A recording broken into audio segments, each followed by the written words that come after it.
اور ہماری چھاتی 72 کی ہے، 72 کی، کہ ہماری ماں کی شان کیا ہے۔ لاؤ نہ کسی کے پاس ایسی ماں ہو تو وہ تنہا ہماری ماں ہے جس کے بستر پہ قرآن نازل ہوتا ہے۔ ایک جملہ پڑھ رہا ہے، توجہ فرمائے۔ بستر پہ لیٹ کے کتنا بھی بڑا مولوی قرآن نہیں اٹھا سکتا بیوی کے ساتھ، توجہ، اگر بیوی بستر پہ ہو تو بڑے سے بڑا مولوی قرآن نہیں اٹھا سکتا۔ یہ نبی کی کیسی پوتر بیوی ہے کہ جس کے بستر پہ قرآن۔ نعرہ تکبیر۔ سرور کہوں کہ مالکو مولا کہوں تجھے، سرور کہوں کہ مالکو مولا کہوں تجھے، باغ خلیل کا گل زیبا کہوں تجھے، حرما نصیب ہوں تجھے امید گئے کہوں، جانے مراد کانے تمنا کہوں تجھے۔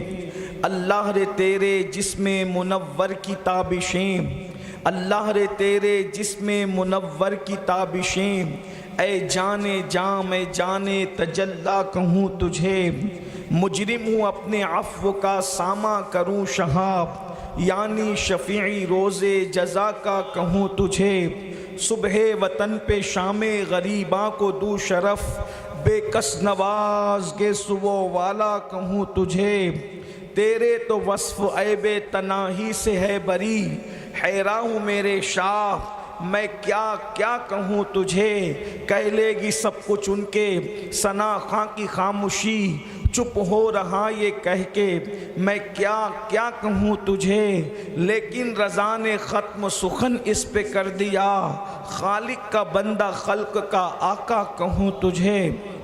آج کی یہ محفل پیر طریقت سید صابر علی باپو رحمت اللہ علیہ کے عرس سراپا قدس کے موقع پر دارالعلوم اہل سنت اہل بیت کے دستار حفظ اور دستار عالمیت اس کے موقع پر انعقاد پذیر ہے۔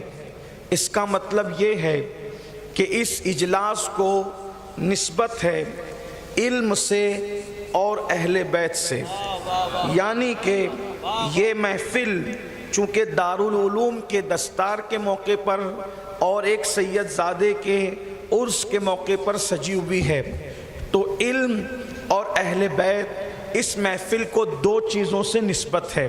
اور یاد رکھیے گا اللہ کے رسول صلی اللہ علیہ وآلہ وسلم نے ہمارے درمیان دو ہی چیزیں چھوڑی ہے، قرآن کی شکل میں علم چھوڑا ہے اور اہل بیت کی شکل میں ہمارے پاس نبی کا خاندان چھوڑا ہے۔ آپ اس کو دونوں چیزوں کو یہاں پر دیکھ رہے ہیں، یہاں علم بھی ہے اور اہل بیت بھی ہے، اور حسن اتفاق یہ ہے، بلکہ اتفاق کی معراج یہ ہے کہ ادارے کا نام اہل بیت ہی کے نام سے رکھا گیا ہے، دارالعلوم اہل بیت یہ ہے۔ یاد رکھیے جس قوم کے پاس علم کا زیور ہوتا ہے وہی قوم ترقی کی راہوں پر گامزن ہوتی ہے۔ علم ہی ہے جو ستاروں پر کمندے ڈالنے کی صلاحیت عطا کرتا ہے، علم ہی ہے جو انسان کو سورج کی شعاعیں گرفتار کرنے کا ہنر عطا کرتا ہے، علم ہی ہے جو پتھروں کا سینہ چیر کر کے اس کے اندر موجود مادے نکالنے کی صلاحیت رکھتا ہے، علم ہی ہے جس نے سمندر کے تہہ پر کشتیاں چلوائی ہے، علم ہی ہے جس نے گلابوں کا عطر نچوڑ کر کے بلکہ عرق نچوڑ کر کے دنیا کے سامنے عطر کو پیش کیا ہے، علم ہی ہے جس نے اندھیروں میں اجالے پیدا کیے ہیں۔ اگر علم کی رعنائیاں نہ ہوتی تو دنیا کے اندر اندھیرا ہوتا۔ آپ سے پوچھنا چاہتا ہوں بجلی ایجاد کرنے والے جاہل نہیں ہیں، اہل علم ہے۔ پتا چلا یہ علم کی برکت ہے کہ دنیا روشن ہو گئی ہے۔ آج لوگوں نے علم کی وجہ سے لائٹ پیدا کیا اور برق پیدا کیا اور دنیا کو روشن کیا، لیکن لوگ کو کیا پتا کہ علم کی وجہ سے روشنی کیسے ہوتی ہے؟ مگر اللہ کے رسول نے چراغوں کے دور میں کہا تھا العلم نور، علم نور ہے۔ اللہ اکبر، یہ علم کے نور کی برکت ہے کہ دنیا روشن ہو گئی ہے۔ یاد رکھیے گا اللہ کے رسول صلی اللہ علیہ وآلہ وسلم نے علم کی بڑی اہمیت بیان فرمائی ہے۔ رات کو رات بھر عبادت کرنے والا بے علمہ اور علم والے کا سونا دونوں کو اکول نہیں قرار دیا گیا. علم والے کا سونا اور ان پڑھ کر رات بھر جاگ کر عبادت کرنا دونوں کو اللہ اکبر اکول نہیں، بلکہ علم والے کا سونا ان پڑھ کی عبادت پر فوقیت رکھتا ہے. اندازہ تو فرمائیں ہمارے مذہب کے اندر نماز کوئی بھی پڑھ سکتا ہے مسلمان، لیکن نماز کوئی ان پڑھ نہیں پڑھا سکتا. مصلی امامت پر پڑھا لکھا کھڑا ہوگا، نبی کے منبر پر پڑھا لکھا کھڑا ہوگا. اسی طریقے سے دیکھتے جائیں جمعہ کا خطبہ پڑھا لکھا انسان دے گا. ہمارے یہاں ان پڑھ کو کہیں پر جگہ نہیں دی جا رہی ہے. نماز جنازہ میں ان پڑھ بیٹا پیچھے کھڑا ہے، پڑھا لکھا شخص کسی خاندان کا ہے، اسی کو امامت کرنے کا حق دیا گیا ہے. ذرا دیکھتے چلے جائیں علم کی کیا رانائیاں ہیں، علم کا کیا حسن ہے. اچھی طرح یاد رکھیے، اور جو قوم علم کا دامن تھام لیتی ہے وہ قوم اوج ثریا پر پہنچتی ہے. یہ بھی اللہ کے رسول علیہ السلام نے فرمایا جو علم کے ذریعے سے زندہ رہتا ہے وہ ہمیشہ زندہ رہتا ہے. اگر آج امام بخاری کی نسل بظاہر ہمیں نظر نہیں آتی، آپ کو دکھتا ہے امام بخاری کا کوئی بیٹا کی یا اولاد میں سے ہے، اللہ اکبر، نسل بخاری ہو یا نہ ہو، لیکن امام بخاری کا نام اگر زندہ ہے تو علم کی وجہ سے زندہ ہے.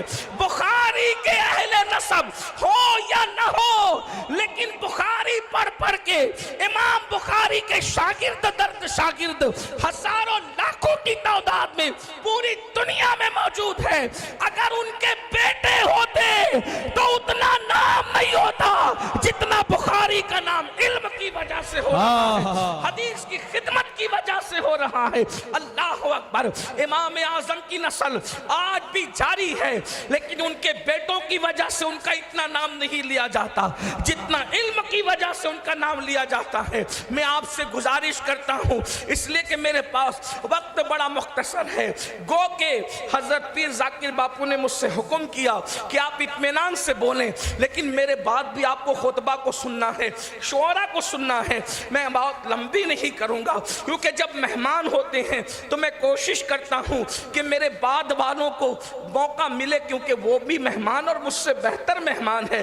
اس لیے میں اپنی گفتگو کو جہاں میں تنہا ہوتا ہوں وہاں میں اطمینان سے بولتا ہوں، لیکن جہاں اور بھی مہمان ہوتے ہیں ان کا میں حق سمجھتا ہوں، اور پھر جہاں سادات منتظمین ہو تو پھر وہاں میں مہمان نہیں بلکہ بحیثیت میزبان شریک ہوتا ہوں.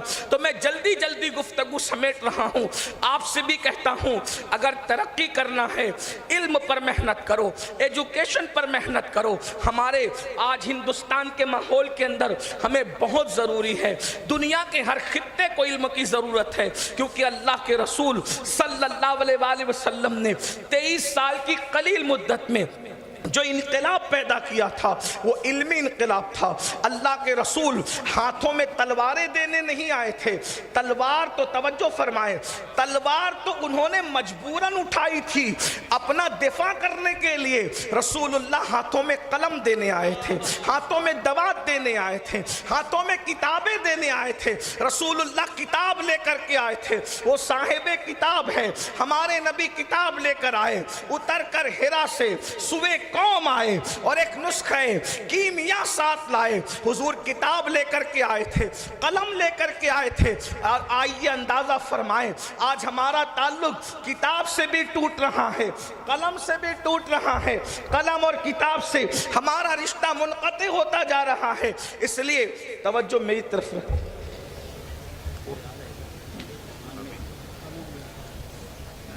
درود شریف پڑھیں سب مل کر بلند آواز سے. اللہ رب محمد صلی اللہ علیہ وسلم نحن عباد محمد. درود شریف پڑھنے کے لیے کہا گیا، درود شریف پڑھیے سب بلند آواز سے.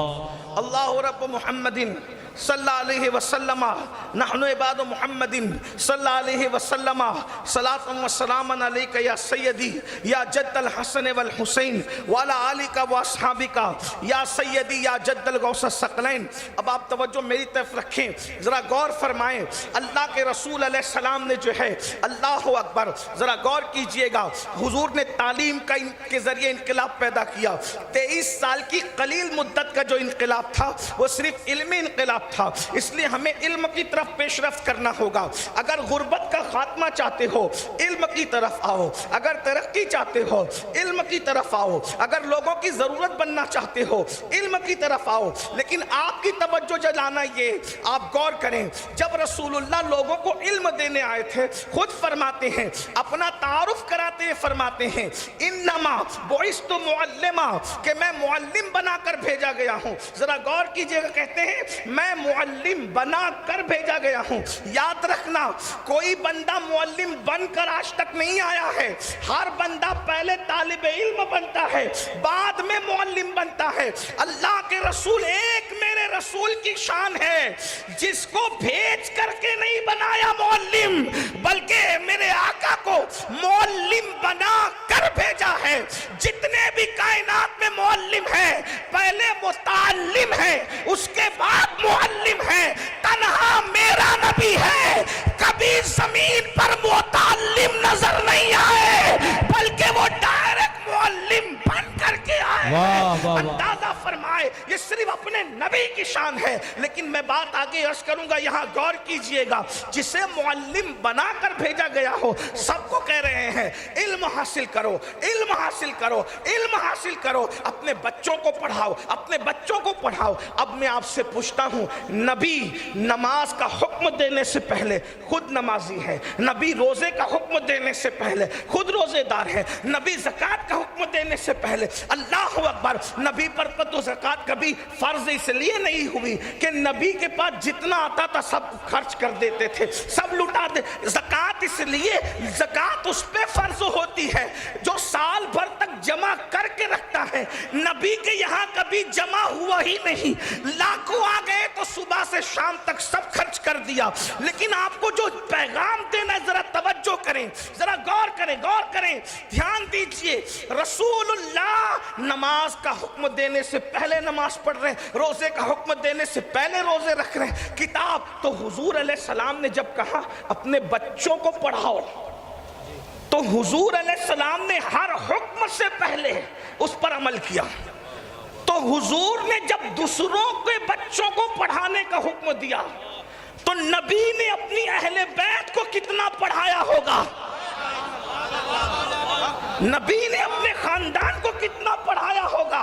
اور پھر جیسے نبی نمازی ہے ویسا کوئی نمازی نہیں ہے, تو نبی نے تمہارے بچوں کو پڑھانے کا حکم دیا تو نبی جیسا کوئی نمازی نہیں ہے, تو نبی نے اپنے گھر والوں کو جتنا پڑھایا ہوگا اتنا کس نے پڑھایا.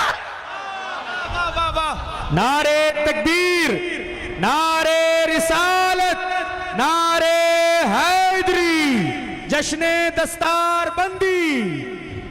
اس لیے نبی کے گھر میں جیسے پڑھے لکھے ہیں ویسے کسی کے گھر میں پڑھے لکھے نہیں ہیں. نبی کے گھر میں جتنے پڑھے لکھے ہیں اتنے پڑھے لکھے کہیں نہیں ہے. آئیے میں آپ کے سامنے رکھوں, اب نبی کے گھر کی بات ہو رہی ہے. میں تھوڑا ایک جملہ وضاحت کے طور پہ کہہ دوں, افضلیت نہیں پڑھ رہا ہوں, صرف فضائل بیان کر رہا ہوں. اللہ اکبر. لیکن یاد رکھنا فضائل اور افضلیت میں فرق کو ملحوظ رکھ کر کے سننا. نبی نے اپنے گھر والوں کو کس شان سے پڑھایا ہے. اللہ اکبر. آج نبی کے گھر میں جو سب سے زیادہ پڑھا لکھا ہے, نبی کے گھر میں جو سب سے زیادہ پڑھا لکھا ہے, نبی کے گھر میں جو سب سے زیادہ پڑھا لکھا ہے, سب سے زیادہ نبی کے, ایک بات, نبی نے اوروں کے گھر والوں سے زیادہ اپنے گھر والوں کو پڑھایا ہوگا, کیونکہ نبی جیسا نمازی کوئی نہیں, نبی جیسا روزے دار کوئی نہیں, تو نبی جیسا گھر والوں کو پڑھانے والا بھی کوئی نہیں. اور نبی کے پورے گھر میں جو سب سے زیادہ پڑھا لکھا ہے وہ کون ہے؟ نبی کے گھر میں سب سے زیادہ پڑھا لکھا امام المشارق والمغارب, حلال مشکلات والنوائب, اخی رسول و زوج البتول, امام علی ابن ابو طالب کرم اللہ تعالی وجہہ الکریم. اور کتنا پڑھا لکھا ہے. یہ جو تانا دیا جاتا ہے کہ نبی کے اہل بیت پڑھے لکھے نہیں, میں نے کہا جتنا نبی کے گھر والوں نے پڑھا ہے اتنا کسی کے گھر والوں نے نہیں پڑھا. نبی کے خاندان میں جتنا علم ہے، میں ابھی ثبوت پہ میں کچھ آپ دیکھ رہے تھے کہ میں موبائل میں جو ہے کچھ لے رہا تھا، کر رہا تھا، تو میں کچھ کتابیں اوپن کر رہا تھا کہ میں ثبوت آپ کے سامنے رکھ سکوں. ورنہ موبائل میں اسٹیج پہ آ کے واٹس ایپ نہیں چیک کرتا، میری طبیعت نہیں. مجھے لگتا ہے کہ یہ شرافت ممبر کے خلاف ہے، حق کے ممبر کے خلاف ہے بیٹھ کر واٹس ایپ دیکھنا، اس لیے کہ جہاں چہرے دیکھنے پہ ثواب ملتا ہے وہاں موبائل دیکھنے کی فرصت. تو میں کتابیں نکال رہا تھا تاکہ میں ثبوت، کیونکہ مجھے منبر پر آنے سے پہلے اشارہ ہوا کہ آپ کو علم اور اہل بیت پر گفتگو کرنی ہے. تو میں نے کہا کچھ حوالے نکال لوں، ذرا توجہ فرمائیں. آج کوئی شخص اسکول کے کچھ پڑھے لکھے چھوکرے یہ تانا دیتے ہیں کہ نبی کا خاندان پڑھا لکھا نہیں ہوا، اس لیے نبی کے خاندان والے وارث نبی نہیں ہوئے علم کے اعتبار سے، کیونکہ بخاری امام بخاری نے لکھی جو نبی کے خاندان کا فرد نہیں ہے. فقہ تو امام اعظم کی چلی جو نبی کے خاندان کا نہیں ہے. فقہ تو مالک سے چلی ابن انس سے، وہ نبی کے خاندان کی نہیں ہے. فقہ تو محمد ابن ادریس شافعی سے چلی، وہ نبی کے خاندان کی نہیں ہے. فقہ تو جو ہے امام محمد ابن ادریس شافعی سے چلی، وہ نبی کے خاندان کی نہیں ہے. احمد ابن حنبل سے چلی، وہ نبی کے خاندان کی نہیں ہے. قاضی ہوئے ابو یوسف، وہ نبی کے خاندان کے نہیں ہے. محمد ابن محمد شیبانی نبی کے خاندان کے نہیں ہے. میں نے کہا اب میں آپ کو بتاؤں کہ نبی کے خاندان کے پاس کتنا علم ہے. خاندان نبوت کا سب سے پڑھا لکھا انسان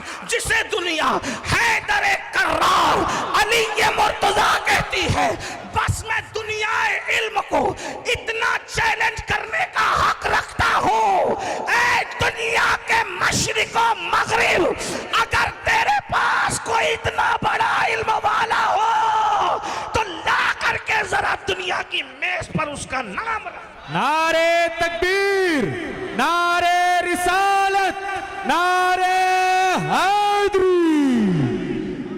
جس کے علم پر معلم کائنات کو ناز ہے، توجہ کرنا، جس کے علم پر معلم کائنات کو ناز ہے، ناز ذرا غور کرنا. عرس میں آنے والوں کیا ناپا ہے، ناپا میں بیٹھنے والوں، میں کوئی تم سے داد و فریاد نہیں چاہتا. اگر تمہیں سمجھ میں آئے تو سبحان اللہ کہنا، ورنہ کوئی بات نہیں. عشق اجازت دے تو کہنا، میں تمہیں نہیں کہوں گا سبحان اللہ. یہ مولانا ذیشان نے کہا کہ سمجھ میں آئے تو بھی کہو. یہ مشاعرے کے لوگ ہیں، ہم لوگ خانقاہ کی چوکھٹ پہ بیٹھنے والے لوگ ہیں. آپ ان کو سمجھے بغیر سمجھے داد دینا، لیکن میرے لیے چپ رہنا. عشق کہے تو کہنا، سمجھ میں آئے تو کہنا. اب میں دیکھنا چاہتا ہوں کہ یہ مجمع سمجھ رہا ہے کہ میں صرف اپنی بڑبڑ کر رہا ہوں، کوئی مجذوب کی بڑھ ہے یا واقعی بات سمجھ میں بھی آ رہی ہے. اہل منبر کی بھی دعا چاہتا ہوں، کاش کہ وہ اپنے موبائل اپنی جیب میں رکھ لیں، اس لیے کہ آپ کے ہاتھوں میں موبائل دیکھیں گے تو یہ بھی نکال لیں گے، اور ادھر سے بھی موبائل نکلے گا اور ادھر سے بھی نکلے گا. تو یہ تصویریں تو لے جائیں گے لیکن علم اور تقریر نہیں لے جا سکتے. اس لیے خدا کے لیے یہ تصویریں لینے نہیں آئے، یہ فیضان علم لینے کے لیے آئے. توجہ فرمائیں، غور کیجئے گا. نبی معلم کائنات کو جس کے علم پہ ناز ہے وہ حیدر کرار. وہ کون ہے؟ پھر کہتا ہوں، آپ نہ کہیں مجھے کوئی پرابلم نہیں، لیکن اگر یہ بات میں صوفیہ کے نزدیک کہتا تو پورا مجمع سبحان اللہ کہتا. کیونکہ نبی جس کے علم پہ ناز کرے، سنی مولا علی کے علم پر ناز دیکھ کر صرف سبحان اللہ نہ کہے بلکہ وہ تو اٹھ کے وجد کرنے لگے، ہے نا؟ تو آپ کو سبحان اللہ کہنا چاہیے. نبی جس کے علم پہ ناز کرے وہ حیدر کرار ہے. ہاں، تاکہ گزرنے والے کو پتا چلے کہ علی اور نبی کا ذکر ہو رہا ہے. اور یہاں ناسبی رافضی نہیں بیٹھے، یہاں سنی زندہ دل بیٹھے ہوئے ہیں. ہاں، یہ ہوتی ہے نا کوئی بات کہ بات سمجھ میں بھی آئے. تو آپ نے کہا کہ سید کیسے نبی کو ناز ہے؟ میں نے کہا ناز اس طرح ہے کہ نبی ہے نبی یہ امی، نبی ہے نبی یہ امی، اور نبی کے علم میں سب ہے. تو نبی جانتے ہیں کہ میرے امی لقب پر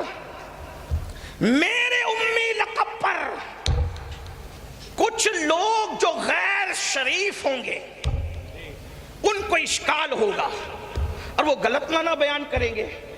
تو نبی نے دیکھو جیسے کوئی کسی کو بولتا ہے نا کہ بھئی مجھے چیک کرنا ہو, مجھے پتا کرنا, میں نہیں کہہ رہا ہوں, کہنے والے اس طرح کہ بھئی مجھے چیک کرنا ہو کہ میں کیسا ہوں, میرے شاگردوں کو اٹھا دیکھ, پھر تجھے پتا چلے گا جب میرا چیلا ایسا ہے تو میں کیسا ہوں. ایسا ہوتا ہے کہ نہیں ہوتا ہے؟ آپ کو نہیں سمجھ میں آئی یہ بات؟ تو سمجھ میں آئی تو اس پہ سبحان اللہ ہونی چاہیے.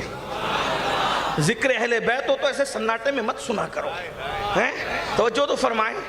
کوئی پہلوان بولتا ہے میری طاقت دیکھنی ہے, میرے چیلے کو دیکھو. کوئی عالم بولتا ہو میری طاقت دیکھنی, میرے چیلے کو دیکھو. کوئی کہتا ہے کہ میرا علم مناظرہ دیکھنا ہے, میں ابھی نہیں آؤں گا مناظرے, میرے شاگردوں کو بھیج رہا ہوں, اس کو دیکھو. ایسا ہوتا ہے کہ نہیں ہوتا ہے؟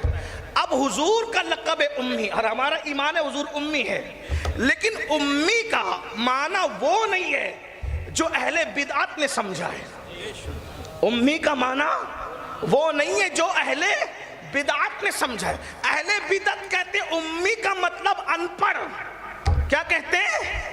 ان پڑھ. ہم کہتے ہیں جب نبی ان پڑھ ہوگا تو دوسروں کو کیا پڑھائے گا؟ کسی ان پڑھ کو بھی پڑھاتے دیکھا ہے؟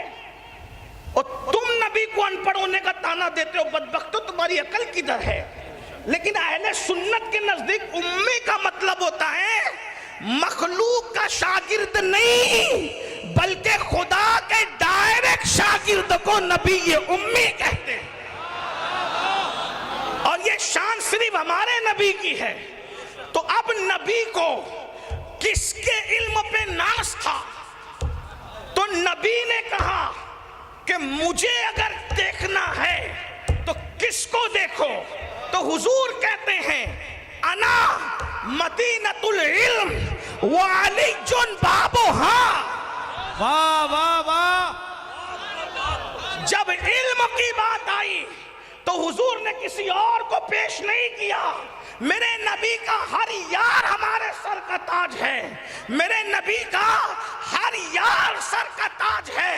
تن من دھن تیرے قدم پر وارے, کیا نصیبیں ہیں تیرے یاروں کے, اور ان کی فضیلت کی ترتیب وہی ہے جو سواد اعظم کی ہم مانتے ہیں. لیکن نبی کی شان ہے جہاں جسے پیش کرنا تھا وہاں پیش کیا.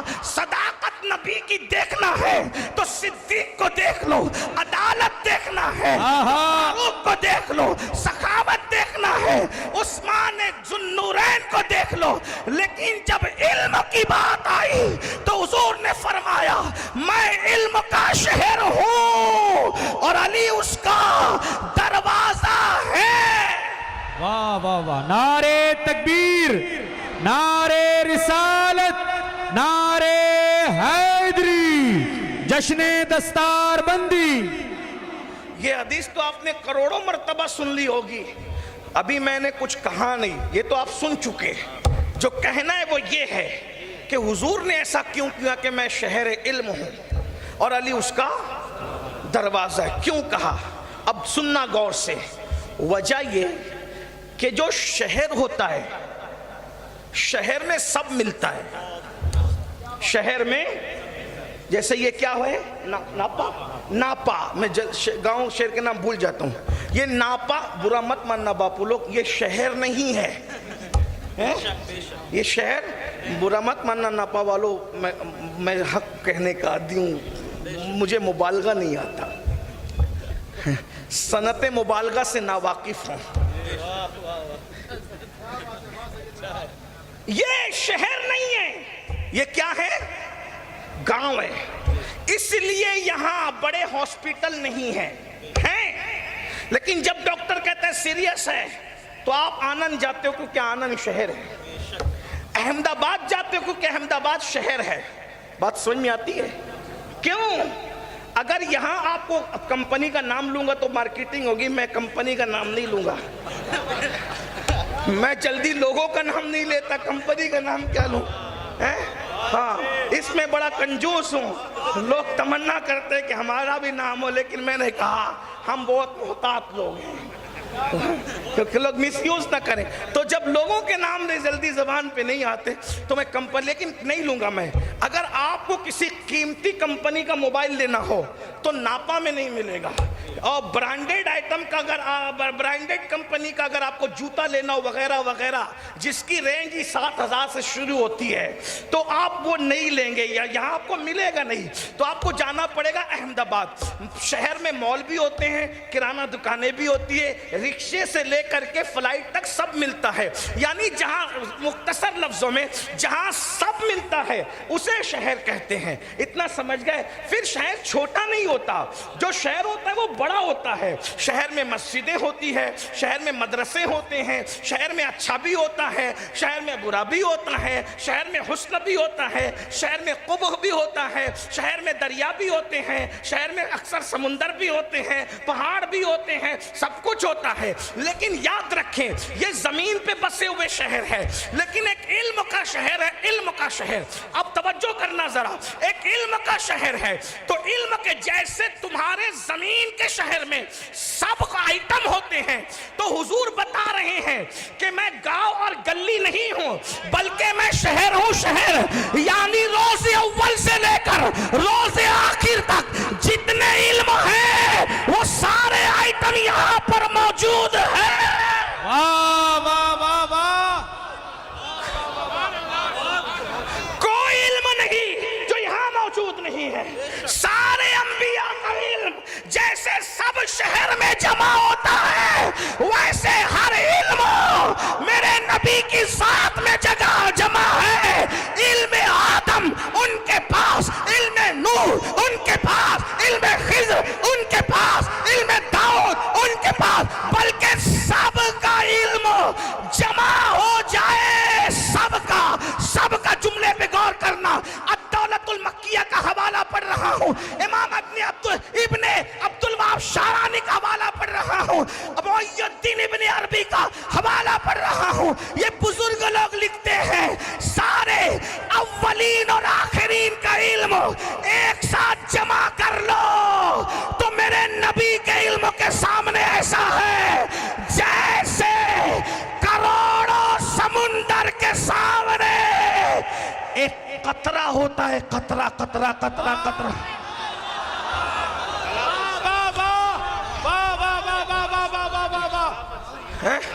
حضور کا علم کتنا ہے؟ جس کا علم ارسطو کا علم جس میں سمٹ آئے، بقراط سقراط کی ساری چیزیں سمٹ، بلکہ انبیاء کا علم جس میں سمٹ آئے، خضر کا علم جس میں سمٹ آئے، بلکہ یہ خضر اور انبیاء تو اپنی جگہ، لوح محفوظ کا علم، اس پہ کوئی سبحان اللہ کہلوانے کا شوق نہیں ہے۔ چھوڑیے، میں مدینے کے تاجدار کی توجہ، ان کے کرم کی توجہ چاہتا ہے۔ حضور کا علم کتنا ہے؟ لوح محفوظ قرآن کہتا ہے، قرآن کہتا ہے بل ہوا قرآن مجید فی لوح محفوظ، پورا قرآن اپنی تفصیلات کی شان کے ساتھ لوح محفوظ میں ہے۔ سارے اولین اور آخرین کا علم لوح محفوظ میں ہے، جو کچھ ہو چکا ہے لوح محفوظ میں ہے، جو ہو رہا ہے لوح محفوظ میں ہے، جو ہونے والا ہے لوح محفوظ میں ہے۔ کون جنت میں جائے گا وہ بھی لوح محفوظ پہ لکھا ہوا ہے، کون جہنم میں جائے گا وہ بھی لوح محفوظ پہ لکھا ہوا ہے، کون حلالی ہے وہ بھی لوح محفوظ پر ہے، کون غیر حلالی ہے وہ بھی لوح محفوظ پر ہے، کون ولی ہے وہ بھی ہے، کون شیطان ہے وہ بھی ہے۔ کیا کیا عرض کروں، لوح محفوظ پہ سب ہے۔ اب امام بوصیری کہتے ہیں، لوگ کہتے ہیں تو بریلوی کہتے ہیں، یہ بریلوی امام احمد رضا سے پہلے کے ہیں، ابھی ہدایت کے بخشش نہیں، ابھی بوصیری۔ یہ اور بات ہے کہ بریلی والے نے انگریزوں سے عقیدہ نہیں لیا، بریلی والے نے 1400 سالہ اترے مجموعہ نچوڑ کر کے پیش کیا، یہ اور بات ہے۔ امام بوصیری کہتے ہیں فَإِنَّ مِن جُودِكَ الدُّنْيَا وَدَرَّتَهَا۔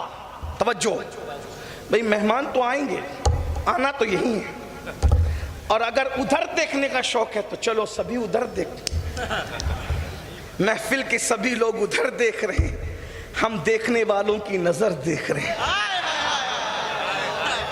تو آپ ادھر دیکھ لیں، ہم آپ کو دیکھ لیں، تقریر پوری ہو جائے۔ بھائی میں کوئی محنت نہیں کر رہا ہوں، یہ تو سب بزرگوں کا فیضان ہے، لیکن ایک بولنے والا جب بولتا ہے نا، یاد کیے بغیر بولتا ہے، تو وہ اپنے خون کے آخری قطرے کو نچوڑتا ہے۔ اور آپ کسی ایک ہوا کے جھونکے پر جب پلٹتے ہو تو اس کے دل سے پوچھو اس پہ گزرتی کیا ہے۔ یاد رکھنا، جو کٹتے وقت مرغے کی گردن پہ گزرتی ہے نا، اس سے زیادہ جو دیانتداری کے ساتھ محنت کرنے والا مقرر ہے، آپ کا پلٹنا اس سے زیادہ سخت تر ہوتا ہے جو مرغے کی گردن پہ چھری چلتے وقت ہوتا ہے۔ اور جو تڑپ کٹے ہوئے مرغے کی ہوتی ہے جسے مرغ بسمل کہتے ہیں، اس سے زیادہ دل کی تڑپ اس مقرر کی ہوتی ہے جو واقعی تقریر کر رہا ہے۔ اگر حقانی تقریر، روحانی تقریر، عرفانی تقریر یاد کر کے آتے تو تراویح کی طرح سنا دیتے، آپ جو چاہے کرتے ہم سنا دیتے، لیکن یہاں حقانی روحانی تقریر نہیں ہے۔ میں نے تو ان کو ہاتھ بھی نہیں لگایا ہے، یہ تو سب میرے مرشد غوث اعظم کا فیضان ہے۔ تو مجھے کوئی علم کا دعویٰ نہیں، میں تو غلامان آل محمد ہوں۔ ان سادات کی جوتیاں، علماء کی جوتیاں سے، لیکن تھوڑا کچھ خیال کر لیجیے، تھوڑا خیال، جو بھی آئے گا یہی آئے گا، ہے نا؟ توجہ فرمائیں، مضامین ذہن سے نکل جا صرف آپ کے رخ پھیرنے سے، اس لیے رخ نہ پھیرا کیجیے، رخ مت پھیرا کیجیے، رخ ادھر رکھے، درود شریف پڑھیں۔ رب صلی وسلم دائما ابدا علی حبیبک خیر الخلق کلہم فإن من جودک الدنیا وضرتها ومن علومک علم اللوح والقلم۔ حضرت بوصیری کہتے ہیں، امام بوصیری شرف الدین کے، یا رسول اللہ، جو لوح و قلم کا علم ہے وہ آپ کے علوم کے حصوں میں سے ایک حصہ ہے، تو جس لوح و قلم کا علم، جس کے علم کا ذرہ اور قطرہ ہو، پھر نبی کے علوم کا عالم کیا ہو؟ ہمارا نبی کیسا عالم ہے؟ توجہ کرے، ابھی میں آگے نہیں بڑھا، مجھے تو بہت دور تک جانا ہے، شاید میں امام مہدی تک کا سفر کرواؤں آپ کو اگر وقت میں برکت رہے تو، کیونکہ میں نے جو ہے وہ یہ عنوان جو ہے وہ دیا گیا مجھے، علم اور اہل بیت۔ اہل بیت کے پاس کتنا علم ہے؟ ابھی تو نبی کے گھر کے پہلے فرد کا ذکر ہو رہا ہے، لیکن توجہ فرمائے، غور فرمائیے گا، ویسے زندگی بھر ان کے علم پہ بولے تو ختم نہیں ہوگا، کیونکہ علی مرتضیٰ ہے، امام علی کا علم ہے، ذرا توجہ فرمائے۔ تو بہرحال تو نبی علم کا شہر ہے، یعنی سائنس، ٹیکنالوجی، جغرافی، موسمیات، فلکیات، ارضیات، جتنے علوم تم آج دیکھ رہے ہو، آج کے بعد کروڑوں علوم پھر نئے ہوں گے، لیکن وہ سب نبی کی ذات میں جمع ہے۔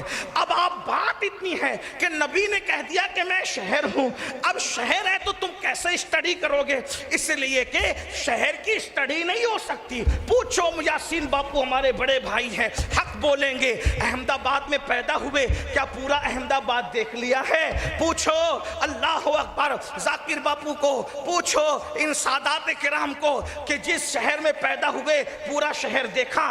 اگر وہ کہیں گے اتنے نگر دیکھے کا، نگر نہیں، ابھی گلی باقی ہے، گلی نہیں، سب کا گھر باقی ہے، سب کا گھر نہیں، ہر کمرہ باقی ہے۔ کوئی کر سکتا ہے دعویٰ؟ اگر دعویٰ کر سکتے ہو تو بتاؤ، نہ تمہارا پیر کر سکتا ہے نہ تم مرید کر سکتے ہو، اگر دیکھا ہے تو بتاؤ۔ تو جب تم پورا شہر نہیں دیکھ سکتے تو آپ نبی کہہ رہے ہیں کہ میں علم کا شہر ہوں۔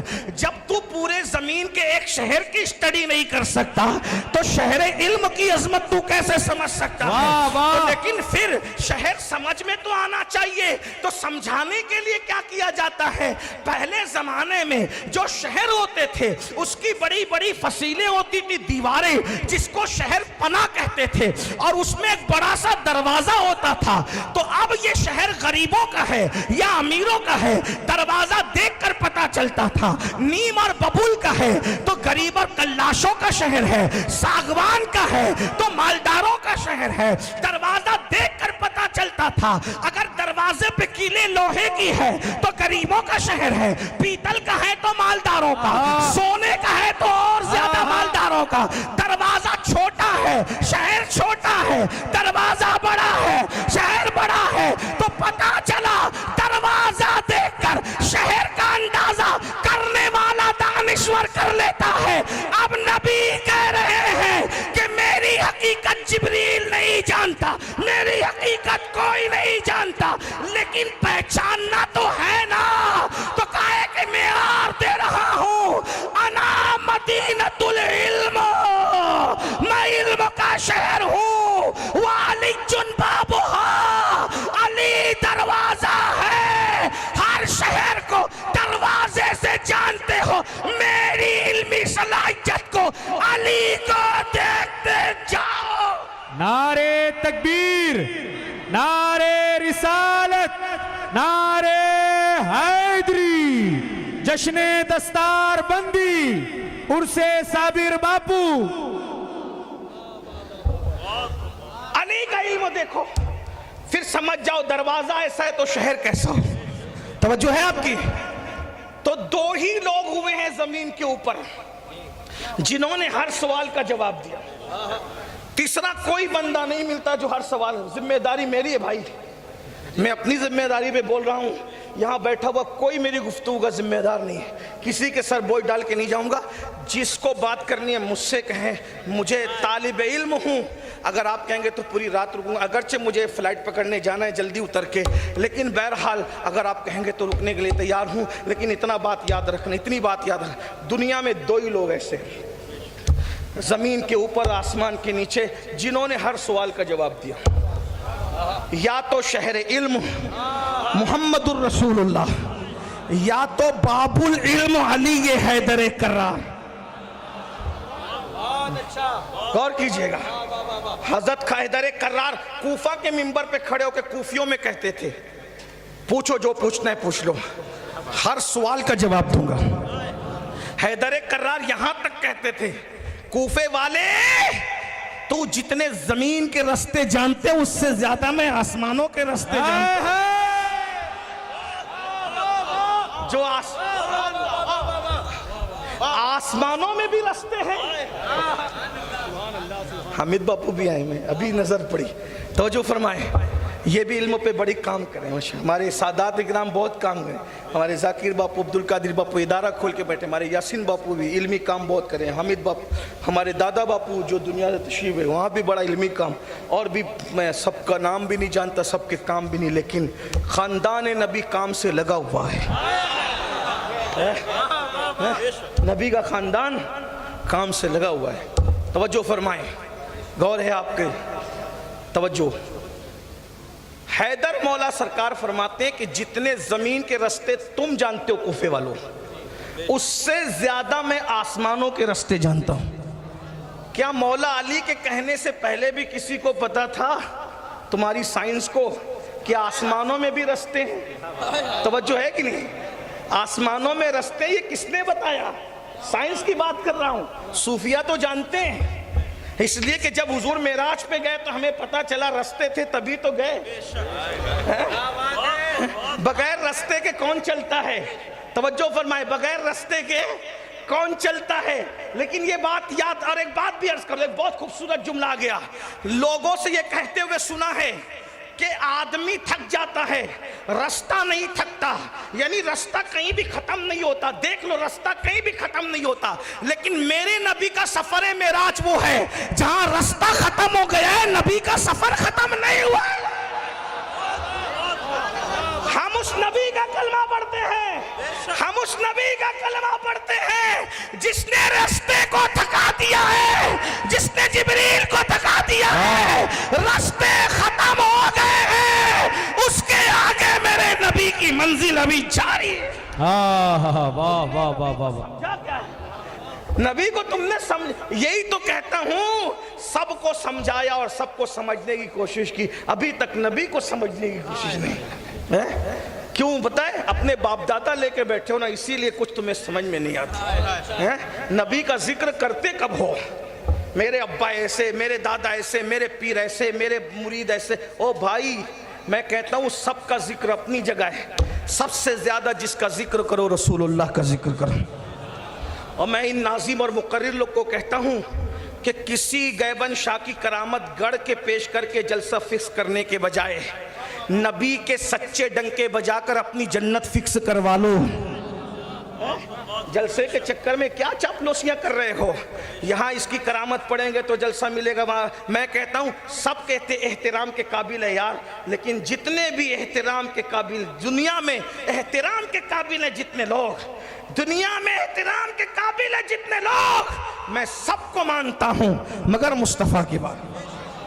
آج جو نبی کو گالیاں دی جا رہی ہے, تم نے اپنے نبی کا ذکر نہیں کیا اس لیے لوگ گالیاں دے رہے ہیں. نبی اتنا پلا دو لوگوں کو, عرس لوگوں کا, نبی کی میلاد ہوتی ہے پھر بھی ذکر اپنے پیر کا لے کے آتا ہے. میں تو کہتا ہوں ہونا یہ چاہیے کہ عرس پیر کا ہو رہا ہو اور ذکر مصطفیٰ جان رحمت کا ہو, کیونکہ ہر شہنائی بے وقت کی ہو سکتی ہے, ذکر مصطفیٰ کبھی بے وقت نہیں ہو سکتا. وجہ کہ جس سورت کا نام اللہ نے سورت الاخلاص رکھا, اس سورت میں اللہ نے اعلان کیا اس میں کسی کا ذکر نہیں کروں گا. توجہ ہے آپ, یعنی ایک ایسی سورت ہے جو خالص نہیں, اخلاص ہے. خالص اور اخلاص میں فرق ہے, میں اس پہ تفصیل نہیں کروں گا, میں اس سے پہلے بیان کر چکا ہوں.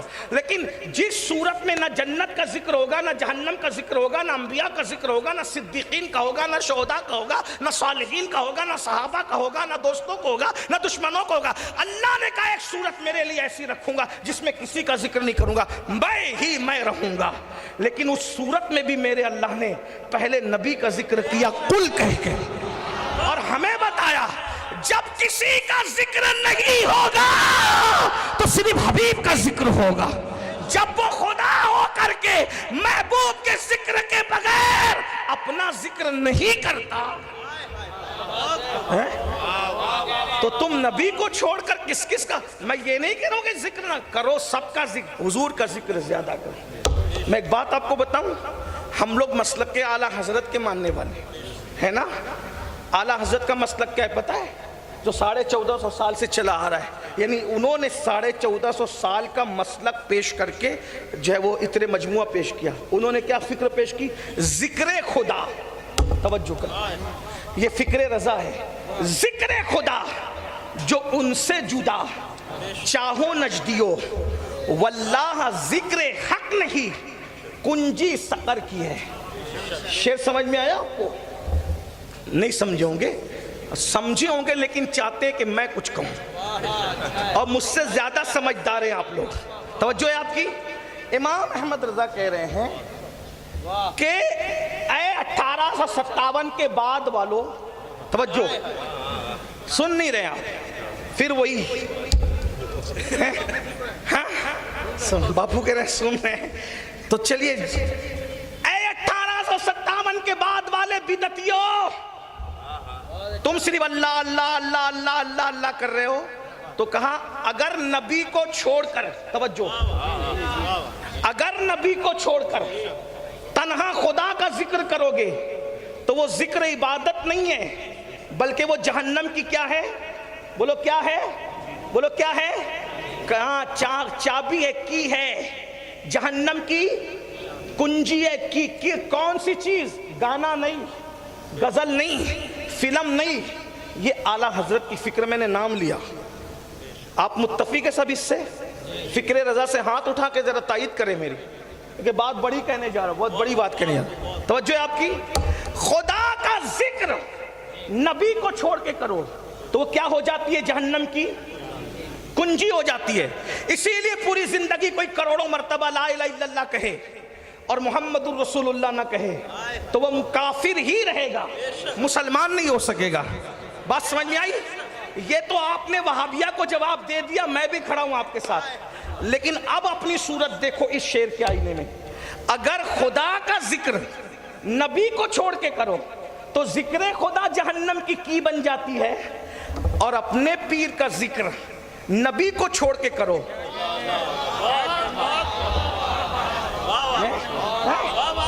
بتاؤ او مرنا ہے تمہیں, نمک حرامی نہ کرو. جب ذکر خدا نبی کو چھوڑ کے کرنا جہنم میں لے جائے گا تو نبی کو چھوڑ کے ذکر پیر کرنا تمہیں جنت میں کیسے لے جا سکتا ہے؟ بتاؤ تو صحیح, میں تم سے پوچھنے آیا ہوں. اس لیے نبی کو یہ کبھی گالیاں نہ دیتے بھونکنے والے. اگر تم نبی کے ڈنکے بجا کے نبی کی عظمت کو بتاتے ہیں, تم نے نبی کی عظمت نہ بتائی, اپنی ذات پلاتے رہے, اپنے باپ پلاتے رہے. میں سب کو مانتا ہوں, مگر مصطفیٰ کے بعد کسی کا بھی ذکر کرو گے نبی کا ذکر رہ جائے گا, لیکن اگر نبی کا ذکر کرو گے تو سب کا ذکر ہو جائے گا. جب ان کا ذکر کرنے سے ذکر خدا ہو جاتا ہے تو وہ کون ہے کہ ان کا ذکر کرنے سے ذکر نہیں ہوتا. سیرت کے جلسے کرو, بیٹے کی ختنہ ہو ڈی جے نہ بجاؤ. کسی اچھے عالم کو, اچھے پیر کو, سید کو, کسی عالم کو بلاؤ, بولو نبی کی شان بیان کرو. بیٹے کی شادی ہو, جلسہ نبی کی شان. عظمت مصطفیٰ اتنے بجاؤ ڈنکے. قرآن کی سنت ہے, ولیوں کی سنت ہے, نبیوں کی سنت. سارے نبی تو انہی کے ڈنکے بجانے ہیں, رسول انہی کا تو مژدہ سنانے آئے ہیں, انہی کے آنے کی خوشیاں منانے آئے ہیں. جو چاہیں گے, جسے چاہیں گے یہ اسے دیں گے. قریب ہے یہ خزانے لٹانے آئے.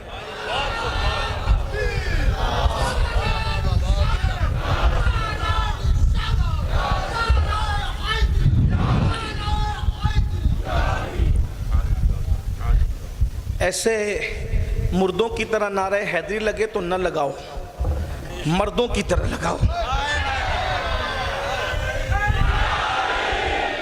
آخری تک پورا مجمع شامل ہو, ادھر والے وی آئی پی بھی.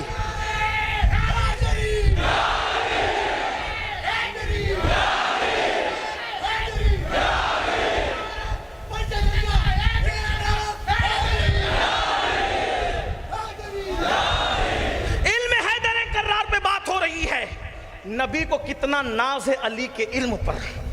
ایک ایسا نازک موقع آیا, توجہ, ایک ایسا نازک موقع آیا کہ اللہ کے رسول علیہ الصلاۃ والتسلیم نے علمی معاملے میں ناز کتنا تھا. حیدر کرار سے مشورہ کیا اپنے کرم سے. حضور سب جانتے ہیں, لیکن وہ گھڑی ایسی تھی, توجہ, کہ حضور نے مشورہ کرنا تھا اور کیا, لیکن کس سے کیا؟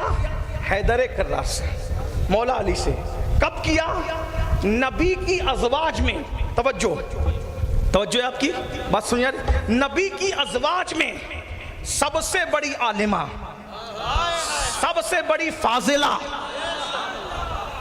ام المومنین صدیقہ بنت صدیق, جب ان پر بعض منافقین نے بھونکنا شروع کیا, بھونکنا شروع کیا اور نبی کی پاک بیوی پر ایک گندھا کمنٹ فکرہ کسا, تو اب چونکہ توجہ, حضور کی حکمت یہ تھی کہ حضور تو سب جانتے ہیں, اگر حضور ان کی حمایت میں کھڑے ہوتے تو قیامت تک بھونکنے والے کہتے ہر شوہر بیوی کی حمایت میں کھڑا ہوتا ہے. تو مولا مشکل کشا کو حضور نے تنہائی میں بلایا. خاندان میں سب سے زیادہ کس پر اعتماد ہے؟ خاندان میں سب سے زیادہ کس کے علم پہ ناز ہے؟ ذرا غور کریں. تنہائی میں بلایا اور بلا کر کہا, علی تم تو جانتے ہو کہ یہ سب بک بک کر رہے ہیں, میں تم سے مشورہ چاہتا ہوں کہ تم کیا کہتے ہو, لیکن یاد رکھنا مشکیزے سے وہی نکلتا ہے جو اس کے اندر ہوتا ہے. لوگ مشورے کو بطور مشورہ دیتے ہیں, لیکن معلم کائنات کو جو مشورہ علم کی دلیل کے ساتھ دے اسے حیدر کرار کہتے ہیں. واہ واہ واہ واہ. جملے کو شاید آپ نے ضائع کیا, توجہ فرمائے, اس لیے کہ عالم کے سامنے دلیلیں نہیں پڑھی جاتی, لیکن نبی کو کتنا ناز تھا کہ معلم کائنات نے مشورہ طلب کیا اور علی حیدر کرار نے علم کی دلیل کے ساتھ مشورہ دیا. ذرا اب اس مکالمے کو سن لیں. میرے آقا نے کہا, علی تم جانتے ہو جو کچھ ہو رہا ہے, منافقین کر رہے ہیں, اور اس منافقین کے گرد و غبار سچے مومنین کو بھی مشکوک کر رہے ہیں. پتا چلا جب منافقین بھونکتے ہیں تو مومنین بھی کچھ متاثر ہو جاتے ہیں. آپ بھی یوٹیوب پہ بکنے والوں سے کبھی کبھی متاثر ہو جاتے ہیں. دونوں مسئلے حل ہو جائیں گے آج. جن کے خود کے باپ کے ٹھکانے نہیں، وہ صدیق کی بیٹی پر اور سید الصدیقین کی بیوی پر بھونکتے ہیں. جس کا شوہر بھی صدیقوں کا صدیق ہو اور جس کا باپ بھی اصدق الصادقین ہو اور جو خود صدیقہ ہو، جس کے بستر پہ قرآن آئے. ہم تو عائشہ صدیقہ کو کیا سمجھتے ہیں تمہیں پتہ نہیں ہے. وہ ہماری ماں ہے، ماں. اور ہماری چھاتی 72 کی ہے، 72 کی، کہ ہماری ماں کی شان کیا ہے. لاؤ نہ کسی کے پاس ایسی ماں ہو تو وہ تنہا ہماری ماں ہے جس کے بستر پہ قرآن نازل ہوتا ہے. نعرے تکبیر. ایک جملہ پڑھا توجہ فرمائے. بستر پہ لیٹ کے کتنا بھی بڑا مولوی قرآن نہیں اٹھا سکتا بیوی کے ساتھ. توجہ، اگر بیوی بستر پہ ہو تو بڑے سے بڑا مولوی قرآن نہیں اٹھا سکتا. یہ نبی کی کیسی پوتر بیوی ہے کہ جس کے بستر پہ قرآن. نعرے تکبیر، نعرے رسالت، نعرے حیدری، عظمت ام المومنین.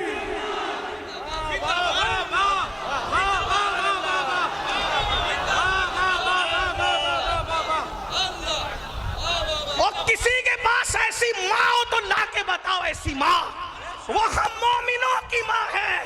وہ ہم مومن جس پہ بھونک رہے ہو اس کی عظمت خدا کے نزدیک یہ ہے.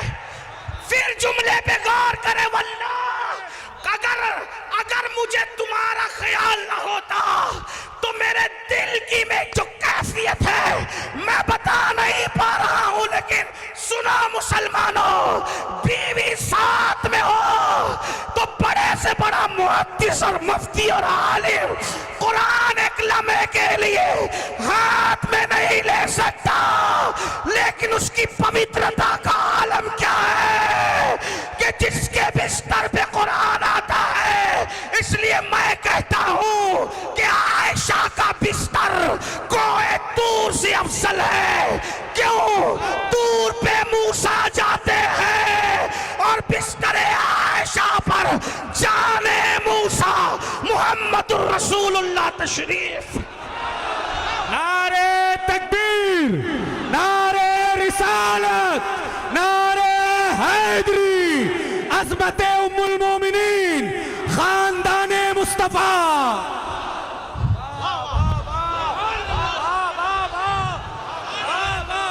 اس پہ بھونک رہے ہو جس کی نالین جیسی تمہارے پورے مذہب و مسلک میں نہیں ہے.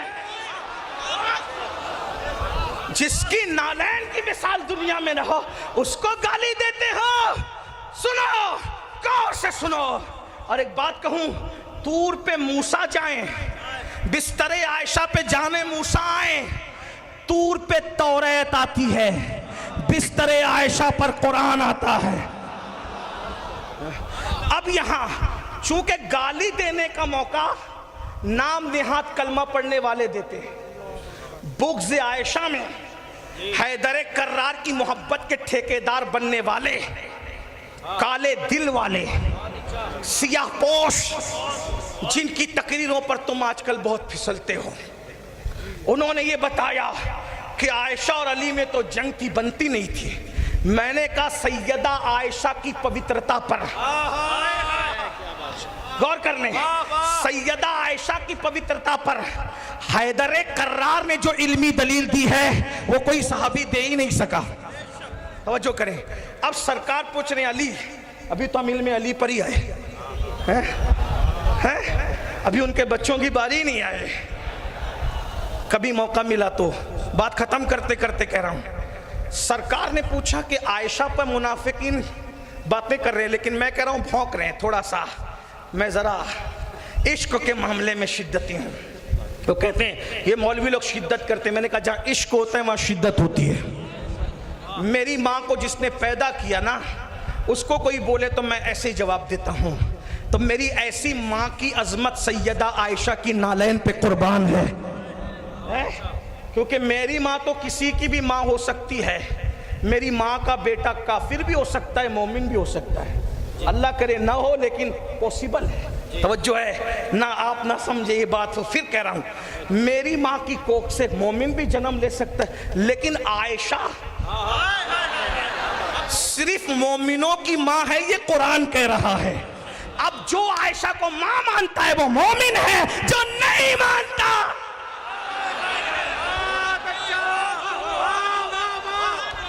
چاہے محمد الرسول اللہ پڑھ لے، چاہے علی ولی اللہ پڑھ لے، قرآن نے کہا عائشہ مومنوں کی ماں ہے، تو عائشہ کو ماں ماننے پر ہی کوئی مومن ہوگا۔ اب آپ کہیں گے ماں تو مانتے ہیں مگر اعتراض بھی کرتے، تو آج تک میں نے کوئی ایسا حلالی بیٹا نہیں دیکھا۔ واہ واہ واہ واہ واہ واہ واہ واہ۔ میں نے کوئی حلال جو ماں کو برا کہتا ہو ہے تو کوئی لاؤ کہ حلالی اور ماں کو برا کہتا حلالی ماں بہرحال الگ بات ہو گئی، لیکن حیدر کرار سے حضور نے پوچھا، توجہ فرمائے، پوچھا علی منافقین بھونک رہے ہیں عائشہ پر، پتا چلا منافقین کے بھونکنے کا سلسلہ قیامت تک جاری رہے گا، اور یہ حدیث میں ہے، حضور فرماتے حدیث میں ہے ام المومنین پر کتے بھونکیں گے، حدیث ہے، توجہ حدیث میں ہے، اور اس حدیث کو دونوں پڑھتے ہیں، ہم بھی پڑھتے ہیں وہ بھی پڑھتے ہیں، کیا ام المومنین پر ختم کر دوں۔ حیدر کرار سے حضور نے پوچھا کہ عائشہ پر الزام لگا ہے، تم کیا کہتے ہو علی؟ دیکھیں مشورہ یہ دینا تھا کہ حضور وہ تو یہ ہیں اور یہ ہیں، یہ منقبت پڑھ دیتے، لیکن جو ہوتا ہے اندر وہی نکلتا ہے۔ اور علم کیا بولا سنیے، اللہ اکبر۔ اچھا یہ بھی حضور نے فرمایا کہ امہات المومنین میں ایک ام المومنین ہے جس پہ کتے بھونکیں گے، تو یہ حدیث ادھر والے بہت پڑھتے ہیں۔ میں نے کہا یہی تو قدرت کی شان ہے، حق اغیار کی زبان سے بھی بلواتی ہے۔ یہ تو کہتے ہو کہ عائشہ پہ کتے بھونکتے ہیں، لیکن کبھی سوچا وہ ہے کون؟ کبھی سوچا؟ ہم تو نہیں بھونکتے، ہم تو یہ کہتے ہیں کہ ان کی شان میں سورۃ النور نازل ہوئی، شمع دل مشکات تن، سینہ زجاجہ نور کا، تیری صورت کے لیے آیا ہے سورہ نور کا۔ حیدر کرار سے حضور نے پوچھا کہ کیا کہتے ہو؟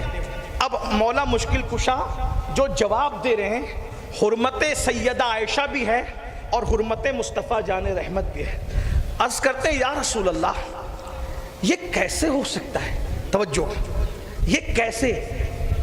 جب آپ کی نالین پر، حیدر کرار کا جملہ سن، توجہ، آپ کی نالین پر جو کا خون لگا تھا۔ حیدر کرار جواب دینے سیدہ عائشہ کی طہارت اور پاکیزگی پر، جب آپ کی نالین پر، نالین سمجھ گئے نا، نالین پر کیا لگا تھا؟ جو کا، جو سمجھتے ہیں نا؟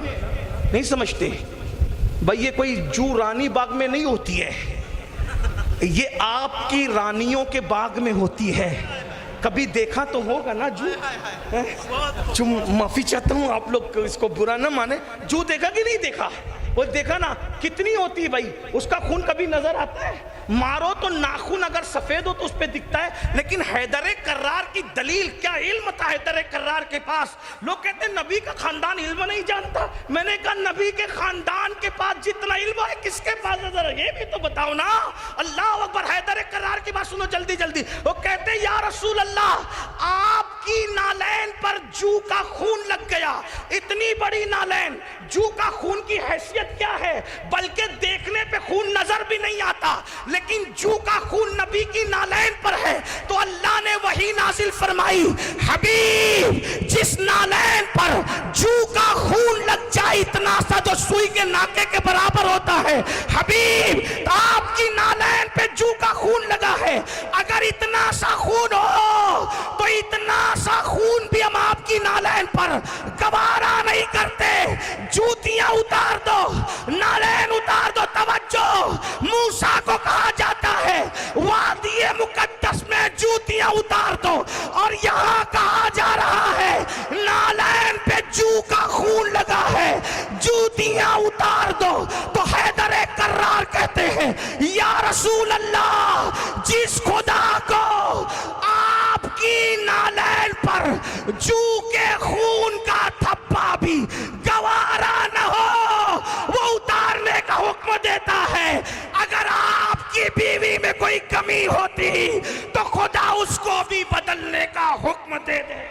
واہ واہ واہ واہ۔ توجہ ایک جملہ، جس کی نالین پر اتنی نگاہ ہو، توجہ ہے، اس کے حرم پر نگاہ کا عالم کیا ہوگا۔ تو جب حیدر کرار کا علم، یہ دلیل دی حیدر کرار نے، امی عائشہ کی پاکیزگی کی گواہی دی۔ پھر آگے چلے، آپ کہتے ہیں کہ نبی کے خاندان کے پاس علم نہیں تھا۔ آپ کہتے ہیں بیٹی بچاؤ بیٹی پڑھاؤ۔ نبی نے اپنی بیٹی کو جتنا پڑھایا کس نے پڑھایا ہے؟ علامہ عبدالرؤف مناوی لکھتے ہیں کہ ایک دن رسول اللہ نے پوچھا، میں بہت طویل نہیں کر رہا ہوں، اشارے دے کے بس تو اشارے دینا ہے، اہل بیت کا علم کتنا تھا۔ سیدہ فاطمۃ الزہرا کا علم دیکھو، ابھی آپ چند چیزیں سنتے ہیں، ایک چیز علامہ عبدالرؤف مناوی کے حوالے سے اس کا کہتے ہیں کہ حضور نے ایک دن سوال کیا۔ سوال یہ تھا، عورت کے لیے سب سے اچھی چیز کیا ہے؟ سارے صحابہ خاموش ہیں۔ ایک بات بتاؤں،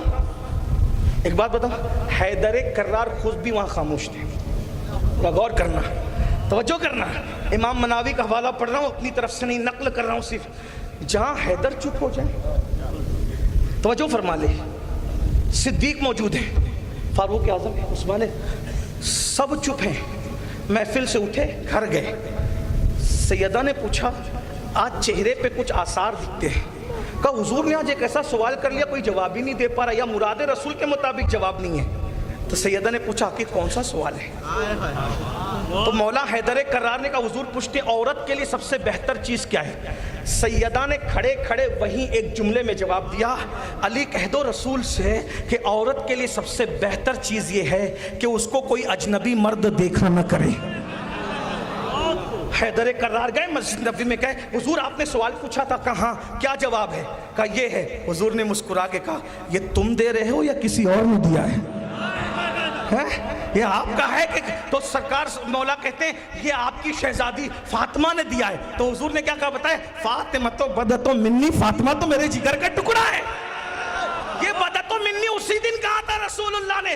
ہم حدیث تو پڑھتے بیک گراؤنڈ چھوٹ جاتا ہے، جب سب چپ رہے تو نبی کی بیٹی علم سے جواب دیتی رہی، یہ نبی کے گھر کا علم ہے۔ پھر اس کے بعد آپ دیکھیں امام حسن، امام حسین، امام زین العابدین، امام باقر، اب میں سب کا کیا پڑھوں، کیا آپ کے سامنے بیان کروں، لیکن آپ کے سامنے کہتا ہوں۔ آپ کہتے ہیں کہ بخاری جس نے لکھی وہ نبی کے گھر کا نہیں تھا۔ بخاری 217 ہجری میں لکھی گئی، توجہ، بخاری 217 میں لکھی گئی، 202 میں اس سے پہلے جو لکھی گئی اس کو مسند زید ابن علی کہتے ہیں۔ یہ زید ابن علی کون ہے؟ امام زین العابدین کے بیٹے امام زید ہیں۔ بتائیں، اب آپ کہتے ہیں کہ بخاری نبی کے خاندان کے نہیں ہے۔ میں نے کہا غلام ضرور ہے، لیکن غلام کے لکھنے سے پہلے نبی کے خاندان سے مسند زید کا علم آیا ہے۔ اور اگر ایک بات یہ آپ یہ کہتے ہیں، آپ کہتے ہیں امام اعظم جو امام مجتہد ہیں، امام مطلق ہیں، فقیوں کا امام ہے، امام شافعی نے کہا ہے کہ فقہ میں سب کے سب ابو حنیفہ کے اہل و عیال ہیں، بال بچے ہیں۔ بال بچوں کا مطلب تو بہت لوگوں نے بیان کیا، ایک جملے میں سن لے، بال بچوں اس کو کہتے جو بچہ ہوتا ہے وہ کبھی کتنی بھی ترقی کر لے وہ باپ کے مرتبے کو نہیں پہنچ سکتا۔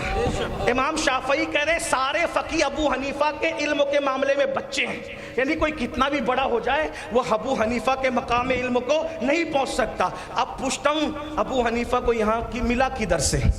تو امام ابو حنیفہ کے 4000 استاد ہیں۔ کتنے استاد ہیں؟ 4000۔ بتاؤ کتنوں کے نام تمہیں یاد ہے؟ لیکن اس میں سے 3 نبی کے خاندان کے۔ نمبر 1 امام زید ابن علی، امام زین العابدین کے بیٹے امام زید ابن علی، اور ایک روایت کے مطابق امام اعظم انہی کے مرید بھی تھے۔ آپ کہتے ہیں نا امام اعظم کا پیر کون ہے، تو سن لو امام زید کے وہ مرید تھے، ذرا غور کیجئے۔ اس کے بعد 4000 استادوں میں کسی کے مرید نہیں ہوئے، آخر امام اعظم کو بھی مرید ہونا تھا،